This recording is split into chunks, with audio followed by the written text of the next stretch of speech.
আসসালামু আলাইকুম প্রিয় দর্শক, আজ আমি আপনাদের দেখাবো কিভাবে সহজ ও সুস্বাদু মুড়িঘন্ট বানানো যায়।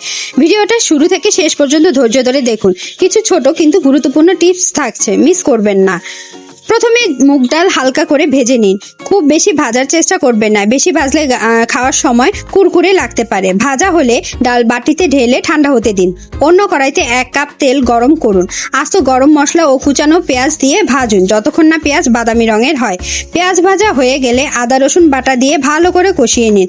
এখন 1 চামচ হলুদের গুঁড়ো, 2 চামচ মরিচের গুঁড়ো, চাহিদা অনুযায়ী বাড়াতে পারবেন আপনারা। 1 চামচ ধনে গুঁড়ো আর স্বাদ মতো লবণ দিবেন। মশলা ঠিক মতো কষিয়ে নিন।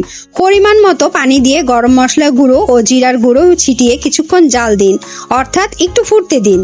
এবার ভাজা মুগ ডাল দিয়ে দিন, সাথে 2 থেকে 3টি কাঁচামরিচ যোগ করুন। ডালটা সুন্দরভাবে সিদ্ধ হবার জন্য পর্যাপ্ত পানি দিয়ে ঢেকে রাখুন। সিদ্ধ হতে সময় লাগবে প্রায় 20 থেকে 25 মিনিট।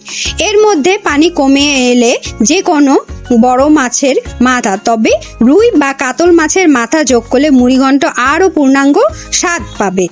ডাল মাখামাখা হয়ে এলে চুলা বন্ধ করে পরিবেশনের জন্য তৈরি হন। দেখবেন পরিবেশনের আগে সবাই গন্ধে ভাতের প্লেট নিয়ে হাজির হবে খাওয়ার জন্য। আশা করি ভিডিওটি উপকারী হবে যারা নতুন রাঁধুনি তাদের জন্য। যদি ভালো লাগে তাহলে লাইক দিবেন এবং কমেন্টে জানাবেন কেমন লাগলো। ধন্যবাদ। আবার দেখা হবে পরবর্তী রেসিপিতে।